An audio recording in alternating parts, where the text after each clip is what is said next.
Hello, Hofstra fans. Welcome to the W. Mason Coach Report with head men's basketball coach Joe Mihalich. Welcome, Coach. Stephen, here we go. Another week, another big week, and we're anxious to get going. Coach, you finished an incredible stretch to start the season, 4 games in 8 days. You're 2-2. How do you view your team coming out of that stretch?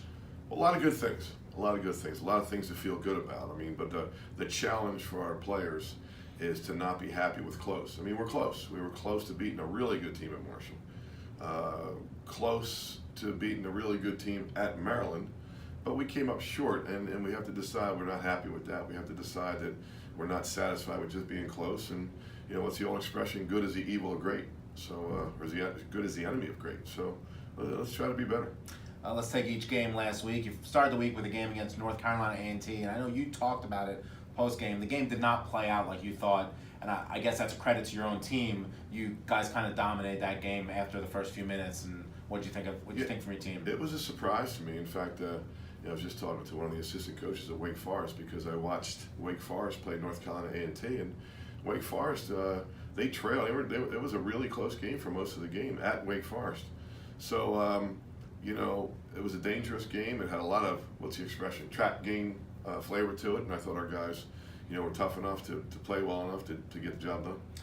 I know we talk about Justin Wright Foreman a lot, but that game in particular was really a strong Justin Wright Foreman game. It wasn't a 30-point game. It wasn't a near 40-point game, but it was 22 points, career high tying 7 assists. There was 5 rebounds, 3 steals.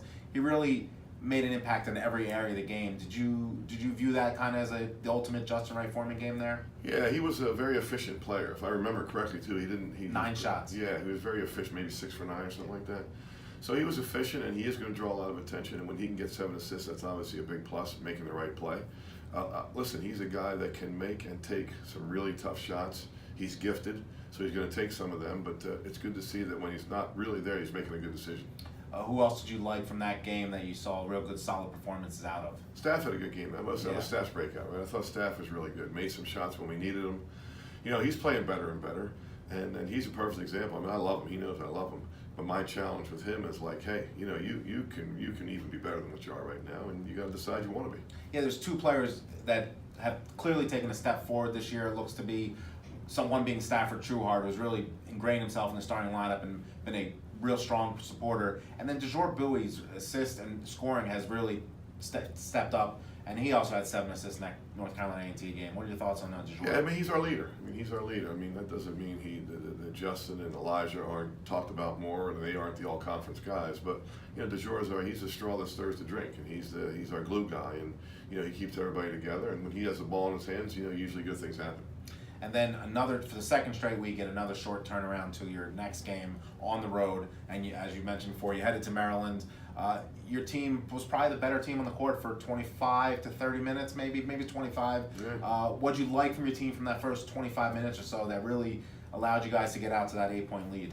Yeah, I thought we were poised, in tough circumstances. I mean, we had 1 day to get ready for Marshall and 1 day to get ready for Maryland. That's the nature of that tournament. It was a tournament. That's the nature of the schedule. We couldn't control that. So it was challenging, but I thought our guys were poised. I thought there's an expression, be the hammer, not the nail. And I thought we took it to Maryland for 25 minutes. But then, they took it to us. Little foul trouble, and their post player, Bruno Fernando, took over a little bit, 8 for 8 from the field.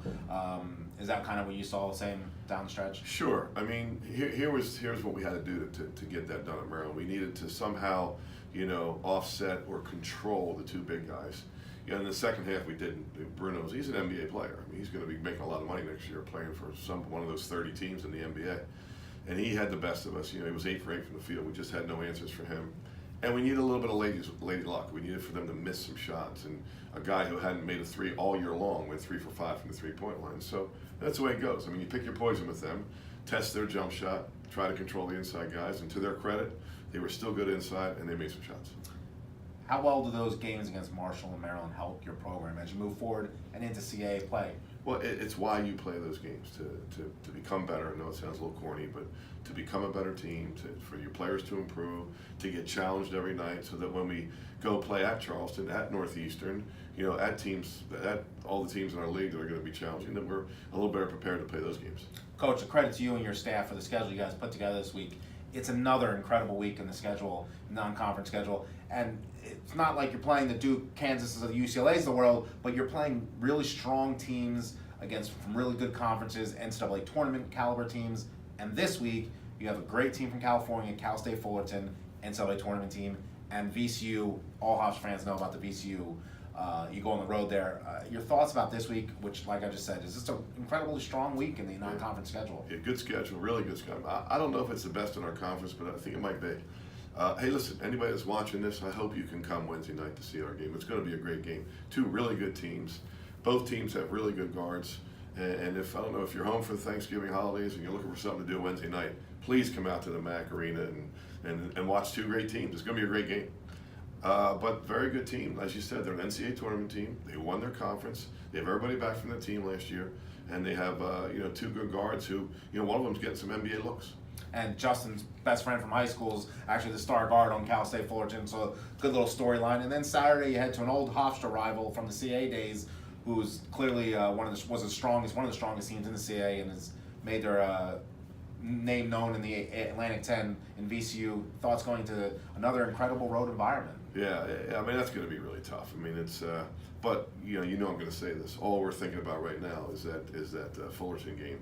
But once that's over, we're going to buckle down and we'll be sitting at this table right here, and that video will be rolling, and we'll see what we can do. But they don't lose it. VCU doesn't lose at home. I mean, they don't lose at home. Well, at least you have more than a day off for that game this time. Yeah, we got 2 days to get ready for them this time. Yeah. Well, Coach, we wish you good luck this week, and we'll talk to you again next week. Thank you, Stephen, and happy Thanksgiving to everybody out there. It's the best holiday of the year. And we were remiss if we didn't mention another Hofstra fall team with another championship. Coach, your thoughts on, I know someone who near and dear to your heart, Emily Mansour, in our volleyball program. What are your thoughts on that? Just what a great bunch of girls and women. Sorry, I probably used politically the wrong word, but a great bunch of women and just a great leader. I mean, Emily Mansour is just an awesome coach and a great leader, and she just keeps winning and winning and winning. She's making us all. She's really challenging us all to try to keep up with her. Well, congratulations to you, Coach Mansour, and the volleyball program. And fans, will talk to you next week on the W. Mason Coach Report with head men's basketball coach Joe Mihalich.